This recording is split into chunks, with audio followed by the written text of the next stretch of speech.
It's all the above, best believe we do it better. I want the fame, the fortune, all the above. I want the checks, the moolah, all the above. From Philadelphia to New York, all the above. Man, tell them other stations they don't do it like us. I want the fame, the fortune, all the above. I want the checks, the moolah, all the above. From Philadelphia to New York, all the above. Man, tell them other stations they don't do it like us. What up? Hey, what's up, everybody? It's your girl, Angel Marie from All of the Above, and I am joined here today by writer and philanthropist Nicola Mitchell. How are you? I'm good, Queen. How are you? I'm great. Thank you so much for joining me today, and hopefully everything is going well. I know you are in the midst of the hurricane, so prayers for safety for you, your family, your friends, everyone around you. Well, thank you. Yeah, we're a couple hours away from it, but we are getting that rain. It's been raining for the last couple of days, so yeah. And rain isn't fun, especially in the summertime, right? Right. So you ready to jump into this interview? Yes, ma'am. I'm excited. Awesome. So what inspired you to pursue a career as a writer and a philanthropist? So two totally different stories. As a writer, I wrote my first book 16 years ago, I think. I have 18 titles. And I wrote my first book 16 years ago. It was off of a bad relationship. It was really honestly a dare. My girlfriends dared me. I used to journal all the stuff that was happening. And I wrote at my graduation party for undergrad, they dared me to write this story. And I did. And it became a bestseller in like 10 months after. And so I just kept dropping books back to back to back. And, and as a nonprofit leader, I started the nonprofit at a literary event. I met this group of girls in Charleston, South Carolina that did not know that pizza came in a box. Really? So, yeah. And that was in 2015. Mm-hmm. So I was like, okay. And I'm from Jamaica originally. So that's something that, you would get from some third world country girls, but not in modern day United States. So I went back there and pitched an idea. Did not know what I was doing. And hence now almost 40,000 girls later, 8 years later, I'm the founder of Girls Who Brunch. Oh my goodness. Congratulations. That's such an inspiring story. Thank you. And that leads right into my next question about Girls Who Brunch, because you have a great initiative called Girls Who Brunch, and you're currently hosting the Dreams Are Worth Fighting For tour. So can you share a little bit about Girls Who Brunch and your current tour right now? So with Girls Who Brunch, we take girls ages 9 through 17 and we give them a girls empowerment conference. I say at-risk girls, and a lot of people think that just means low income, but at risk to me is any girl that's walking to school by herself, any girl who has a cell phone, because predators don't care what your income bracket is, what your situation is, they're still after our girls. So with Girls Who Brunch, there's camera, but Girls Who Brunch, we take girls ages 9 through 17 and we give them a girls empowerment conference. I was what you would consider at-risk girl. I was raped multiple times. The first time when I was 14 at church, until I was 16. I had my first daughter 5 days after my 15th birthday. Everything that you could think could have happened to me. And I'm an immigrant. It's so many different situations. And so with Girls Who Brunch, I let them hear like the accolades when they introduced me, Forbes Black Enterprise, L'Oreal, all these different great initiatives, the doctorate, and then say, I was raped when I was 14. I was pregnant at 14, and when you break that down, now you're allowing these girls to be a little bit more vulnerable because they're looking at you from a different lens. And all the women speakers that we bring in front of them, it's like the who's who of that area, right? We just have the Raiders cheerleaders in Vegas. Just in Chicago, we have the kids from Showtime, The Shy come in. So we try to bring the who's who of that community in. And that's one of the criteria. You have to be honest and real when you're speaking to these kids. And in turn, now they're honest and real coming back. Exactly. Has there ever been a time that you've ever been a little apprehensive or nervous to share your story when you first started out in the industry trying to get out there? Or did you already know that at this point you served a purpose to have your mission to help other girls out there? So, funny story, that's a great question. When I first started writing, I talked about being a teen parent. I talked about being a victim, a survivor of domestic violence, things like that. And I was like a woman's hero, like trying to push women that were in shelters, things like that, that they can change their circumstance. But it wasn't until I met those girls that I actually opened up more publicly. I went to counseling at 33, and that's when I started becoming more comfortable talking about past things. But it wasn't until Girls Who Brunch that I started sharing more and more. And in the beginning, your question is absolutely correct. I was apprehensive a little bit. I had like a cookie cutter statement, I would say.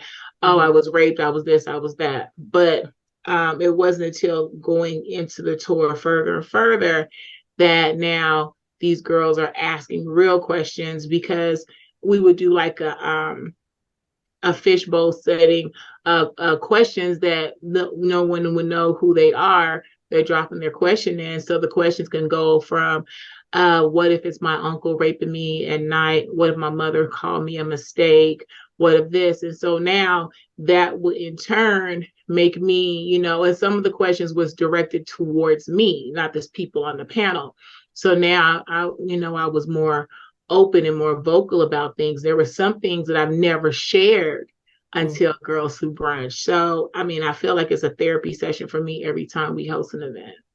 I love that. It's so often that we hear, especially in the Black community, that we don't seek therapy, or we don't believe in therapy. A lot of people say, "Oh, a therapist, what can they help me with?" What would you like to say to young girls who maybe themselves believe that therapy won't help them, or family and friends are in their ear saying, "You don't need therapy"? What would you like to say to them about what it has done for you? It is okay to not be okay. That with the Dreams Worth Fighting For tour, we have two panel discussions. One, of course, Dreams Worth Fighting For, and the second one, Loving the Skin You're In. So that's covering colorism, mental health, things like that. And when we just did Charlotte last weekend, and I said, I have anxiety and seasonal depression. I suffer from that. But these are the ways I get out of it. But it is okay not to be okay. And I think sometimes a woman of color, we are trained to just say, I'm okay. And I don't need help. But it's okay to say I'm not okay. It's okay to process it. I think too, right now, a lot of people use that mental health issue as an excuse to be rude, to be all over the place. So no, the first step is admitting. The second step is getting assistance, and the third step is figuring out a way of coping skills of how you are able to cope and get through this.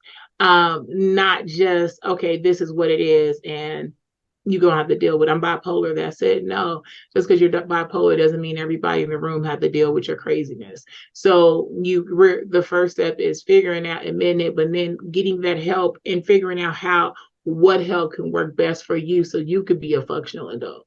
I think if I didn't get that assistance, I was always a happy person, but the person I am now, it is because of therapy.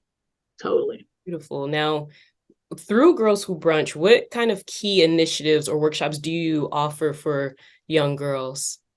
In every city, I try to have a human trafficking workshop for the older girls. Right now, I wish we could do it for the younger girls, but some of them mentally are not okay. I mean, can comprehend it, but right now they're going after that 10-year-old age group, 11-year-old age group of girls. We do human trafficking every city. We have fitness segments in every city. I've been trying for this Dreams Worth Fighting For, trying to include a safety segment. So that's having somebody come in and teach them how to get out of grass and stuff like that. Financial literacy, mental health, hurt people, just just different tools to make them an overall well-rounded person. I like that. Through everything that you have been doing, what does this organization mean to you and the impact that you have made on thousands of little girls' lives? Oh my gosh, like the organization means so much to me. Sometimes I work on this more than my paid gigs. You know, I have clients, I have services, and I'm sitting here, I'll be like, oh, okay, we got Girls Who Brunch. We got to figure this out, you know? And it's therapeutic for me. And also, like, I really am involved in with my kids. So the girls can contact me, call me, they DM me. They'll we have a gala every year and we honor 6 girls from different cities and we bring them all to Atlanta and they all have the soapbox they put me on, like, Miss Nicola, when you did this, sometimes you don't even know what you did in that moment or took that phone call or something, how that really have impacted them and fixed them. So it's therapeutic and it's a happy thing space for me. Mm-hmm. I like that. And when you first started Who Brunch, what steps did you take to bring that to fruition? And were there any challenges that you had to face? Oh my gosh, it was a lot of challenges. It was a lot of steps. They made a movie about my life on Lifetime called Giving Hope, the Nicola Mitchell story.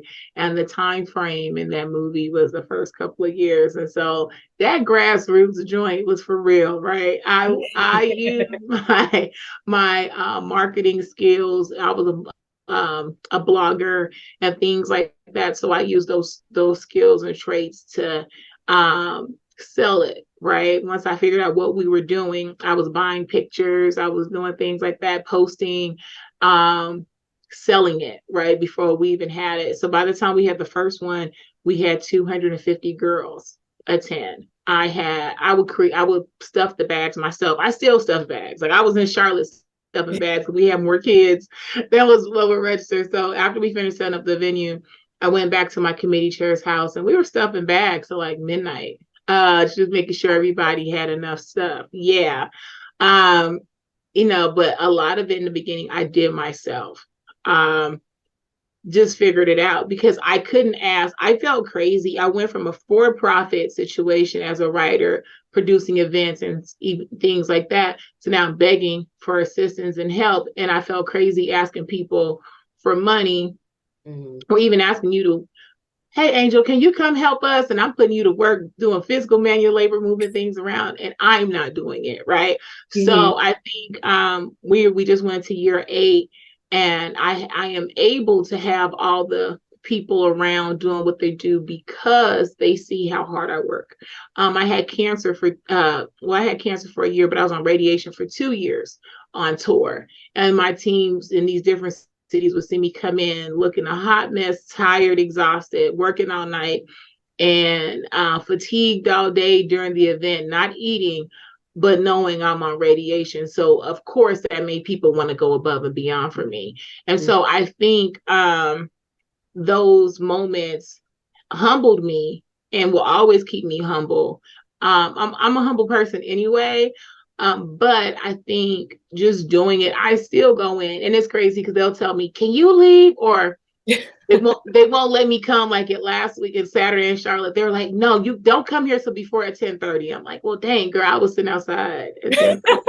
I was like, "All right," but we set up the night before. They're like, "Okay, you were here. You did what you had to do. We can take over." They want me to be able to relax and to think because I'm hosting this event now. Mm-hmm. But I still to this day feel crazy. Like, girl, I can't come in. We got all these people helping. I got to come in and greet them. I got to talk to them. It's crazy. And I give everybody a gift. It's crazy. Well, on the bright side, though, it's amazing to have a great team behind you, a great support team. Yeah. And like you said, you have a lifetime story dedicated to your life called Giving Hope, the Nicola Mitchell story starring Tatyana Ali. What was that like to have a story made about your life and to see it on the screens? And what kind of impact did it have on the audience and you? So I still get people reaching out to me. I found somebody just found me from the juvenile justice department in Baltimore this morning. track me down. I was like, how did you get my number? Like, she called my cell phone. She was like, girl, I was Googling. I said, okay, you working for the right department, right? But she called me and she was like, can you come? I mean, I watched your movie last week. Like, again, Charlotte, we had so many people that were like, we watched your movie. I was sitting there, I got henna done by one of my ambassadors. She's in college now, so she was doing henna. And I'm like politely getting my henna done. It's quiet. They're in class. And this lady just started taking pictures of me. And I'm like, you want to get in the picture with me? She's like, no. I watched your movie. I was like, oh, this is weird. But it's great that people love it. They can relate to it. When Lifetime approached me about the movie, I'm still shocked because I'm not 50. I'm not old. I'm not usually people are old and wheelchairs or dead when they have movies about themselves. So that I'm here, or they created it themselves.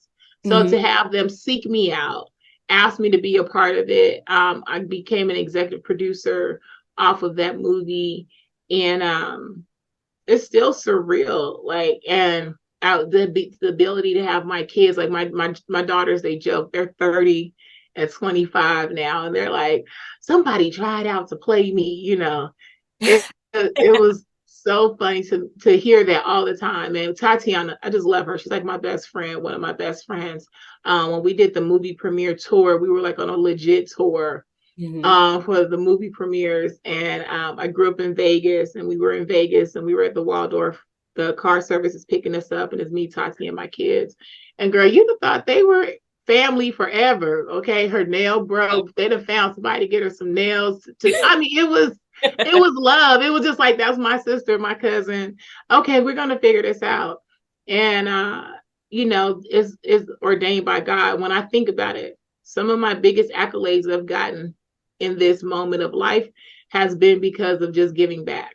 When everybody told me to stop, when everybody told me that I'm crazy, when my management left me because I was doing more Girls Who Brunch tour events than paid events, but God showed me, like, okay, girl, you follow this, you praying, you're working, and he's showing me that it's not dead. Everything happens for a reason, right? Yeah. And what was that process like in production and developing Given Hope? What role did you play? I'm sure you had to have played a crucial role because it was about you. Did they allow you to have a lot of creative control, or at least, help make the important decisions on what is written, what's shown, in the editing process? What steps did you play in this? Editing, I didn't really have a role in editing, but everything else. So again, I did negotiate executive producer credit. I just wanted it, right? I did not really know what it meant until after. I just knew that was something that I wanted. And I'm happy I did it. With getting that executive producer credit, I was able to have the say of the hair. Like, back then when I first started, I was wearing wigs and things like that. Tatyana never played a part where she had braids in her hair. So she had faux locks. It was a big deal for her to have that. I remember being on the phone, me, her, and the young lady that was over hair and makeup. It was the girl who did the hair. She was a white girl. And I remember, but she sold it. She was like, oh, I was trained by this person, girl. She had a hair toothbrush on set. Let me tell you, she had the baby hairs laid. I think if I didn't have this title and Tatyana and I didn't become like this, we wouldn't have been able to negotiate certain things. The process for production, that was the best production team I've ever experienced in my life. And they all cried with me at some point when I came on set, because everybody that they treated me like, at first, like, they couldn't speak to me, and I would go around, I'm speaking to everybody, even the extras. It was a blackity black movie, so we had a bunch of little black girls everywhere.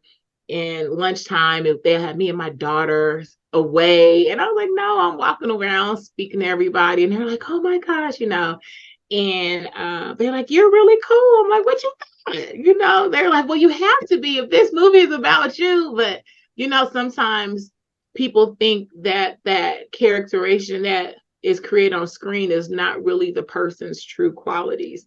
And so it was dope. And because they got to see me and humanize me, I think they worked even harder on it for me. And it was amazing for me to be able to show my daughters, right? Because everything at the time before it was named after me, it was supposed to be called Girls Who Brunch. So something that you created, they had like restaurants, cars. It was like 10 cars of Girls Who Brunch, just all kind of stuff. Girls Who Brunch, Girls Who Brunch. And I'm like, well, damn, okay. This is because of me, It was crazy. And that's the only way I can explain it. It was surreal and crazy because I said this, I wanted to create a movie. But who knew that it was really going to come to fruition? So it was but God. God's plan. Now, was there ever a point, like we hear sometimes, like the movie about the Exonerated Five, when they had their movie come out on Netflix, and Corey Wise and a few of the other members had mentioned that it was hard to watch back where you see your life played out in front of you. Did you ever have those moments as well watching Given Hope? Did it ever hit you again, like those emotions and the moment, like did it ever get back to you? How was that? Oh my gosh. So shout out to the Exonerated Five. Raymond Santana is one of my good friends. So before it even happened, right? Before I went to Canada, I'm like, Ray, what am I? And he's like prepping me. He was like, yeah, girl, this is what you got to do. You got to make the most of this. Like, come on, son. He's talking to me real hard. I'm like, okay. So I'm going to Canada thinking I'm mentally prepared for it. And even with shooting, like sometimes I got caught up in like, dang, that, like I'm left-handed and the little girl's hand. Yes, but in Jamaica, it's not it's the wrong hand. So I still got like a split on my hand right now. So they used to hit me in my hand, split my hand open. It was little things and I'm like, dang, I'm watching it. And I'm like, and Tatyana is such a great actress, right? So I'm like, oh my gosh, I'm forgetting that it's me and like falling in love with the character. And then at the very first movie premiere, because we didn't see any edits, Tatyana and I watched it together with the audience at the Black Girls Rock. Shout out to Beverly Bond, their film festival. They aired it there in DC. And girl, child, it was so emotional. We sat there, held hands, we cried. It was so many pieces. And I still cried. Like we aired it. I'm from Jamaica. We just aired it in Jamaica in June. And I had to walk out the room a couple of times because it was emotional for me. That's deep. Yeah. I always wonder how is that if everyone shares that same experience or if it's different for others. But we're going to diverge a little bit because you've done a lot of other things. And this is more of a So just recently, you were actually honored at the Black Authors Festival. So congratulations on that. Thank you. So can you reflect on that moment and what it meant to you? So, funny story. I wasn't there. I had Girls Who Brunch Vegas the same day. Wow. So I went to Vegas, but I did my acceptance speech virtually. And but when I came home and seen the beautiful award, it's a Lifetime Achievement Award in my name. So anybody going forward, it's the Dr. Nicola Mitchell Lifetime Achievement Award. And that was amazing. I got the Presidential Lifetime Achievement Award too, but this was an award created in my name, was a huge, huge honor. But like I told Darlene, I was like, Vegas that day. So, and that's like going home. Can't miss it. I had to do it. It was big. And but it was a big honor. It's everything's been so real. It's surreal. That's gonna be my answer to everything. It's surreal. Right. Now, out of the many things that you have done in your lifetime and in your career, what Mhm. would you say has been the most memorable or your favorite moment thus far? And I have to say thus far because I know you have a billion other things that are going to happen after this interview. So far, what has been the favorite or the best moment? That I put two Black girls through HBCUs. Yes. Yep, I got two college graduates. I did that by myself. That's the best accolade. I mean, I got some great ones now, and I've been L'Oreal showed out when we got the Women of Worth Award. We were the last class that was honored in New York. So we were on Good Morning America. It was so many great things. Who else? Girl, I don't know. I've been everywhere. I've been to Black Women's in Hollywood event. Thank you, L'Oreal. I've been in so many different rooms, baby girl. I can't even tell you that. And it's just like shocking sometimes with the rooms and their expectation of Dr. Nicola Mitchell, right? Or Yeah. they're like, it's so hilarious because I'm super chill. And I don't know what Google made me look like, but I'm super chill. So coming in and they're like, so, oh my gosh. And I'm like, hi, peace queen, peace king, hey. It always throws them off. And but it's just amazing that work that you've done allowed you to be coming to these rooms. But they still have not topped me being able to put these babies through college. I know that's right. See, that shows the humbleness in you. Out of the amazing things, college comes first. You doing it on your own. You made it happen. And I was 15 when I had her, 14 when I got pregnant. So 5 days after my 15th birthday, I Right. had her. We grew up together. Now, with everything that you have done and Mm-hmm. experiences that you've had in your lifetime, what advice would you like to share with young and aspiring writers, philanthropists, and even at-risk girls? What would you like to say to them? As long as you have breath in your body, you have the ability to change your circumstance. I don't care what happened to you. My mother is gone. Yes, it was her birthday. I have two children that passed away. I have been beaten. I have had cancer. I have had all kind of crazy things happen, right? But I'm still here. And as long as you have breath in your body, you can recreate your circumstance. You are the controller of your destiny, nobody else. That's a great way to end it. That's a gem. And I hope all of you guys are out there listening. Now, can you let all of us know what is next for Dr. Nicola Mitchell? What can we expect to see and hear from you in the future, or anything that you are able to disclose at this moment? All right. So I will be in Philly, Jersey, September 16th. Yes, we're going to Bridgeton, Jersey. So we combine Philly and Jersey together. So we're having the Girls Who Brunch there. We're going to St. Lucia next month in October. We're going to Chicago. We're going to Jacksonville. We're going to Houston. We're going a lot of dang places. Got another world tour going on. It's a whole full tour. I'm speaking at a domestic violence awareness. I'm the keynote October 14th in Las Vegas. I have a book series coming out, The Adventures of Legend, that will be out for the holidays. And what else I got going on? I got a couple of deals I'm pitching, so they haven't closed yet. But just working, girl. Every day I'm hustling, hustling. Hey, staying booked and busy. I know that's right.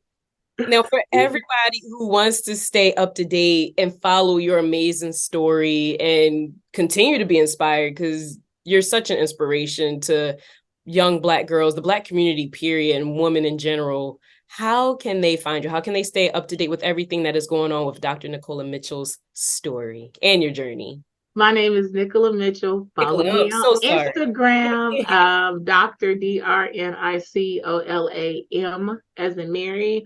You can follow Girls Who Brunch on all social media platforms as Girls Who Brunch Tour. Please add the tour, TOUR, at the end. My website is iamnicola.com, and just follow me. I'm a hoot. I engage, we have fun, I turn up, but I'm still very, very, very engaged in the community and in my work. So it's just a good time. Yes, guys, please follow her, stay up to date on her story, do all of that good stuff, because I promise you guys will not be disappointed, and get involved. Is there a way do you allow volunteers for Girls Who Brunch? How can people get Yes. involved with that if they're interested? So if you would like to become a speaker or volunteer, you can go to girlswhobrunchtour.com, click on get involved. There's a link to sign up to be a speaker. There's a link to sign up to become a volunteer.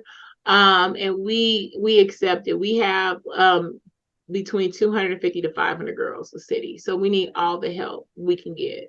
We love sororities, we love fraternities, we love everybody to get involved. So it's a group effort. Yes. And before you guys go, definitely make sure you also follow us. We are on Instagram, Twitter, and TikTok at _all-of-the-above-1. That's how you stay up to date with everything that is going on with our show. And you can also check out our website at www.alloftheabove-podcast.com. And we are also on YouTube, which is where you will see this amazing interview today and a host of other interviews. So you guys will never miss an episode or any interview for that matter. Make sure you follow us at All of the Above Podcast and hit that subscribe button. That is the key word. Hit that subscribe button. But as always, thank you so much. This has been such a pleasure. I really enjoyed this conversation. I feel like this is the first that I've had a conversation like this. This was very in-depth, I feel like, and I got to know your story a lot more. Well, thank you. You know, I used to be an interviewer, so I understand. I still am like a moderator a lot. That's a lot of the engagements I get. So, you know, when you have to pull it out of people, so I try not to do that. I hate having to be like, okay, so they're like, no, yes. Okay, so what else? You know, I hate doing that. So I try to make it as easy and as a conversation as possible. Yes, that's how I am. I always tell people once we get it going, you're going to forget that you're even in an interview. I want it to feel like it's a natural conversation. Yes, ma'am. Like cousins after that. That's how close it is. Yeah, we cool now. I'll see you in Philly, girl, September 16th. Yes, you know I'm around. But as always, guys, I'm your girl, Angel Marie from All the Above, and we will see you guys next time. All right, bye. Wednesdays at 7, Angel Marie and Kevin playing the illest records, bringing us back together. Philly is all season, storming through any weather, leaving the track bleeding. Way we pull it together, we applying my pressure.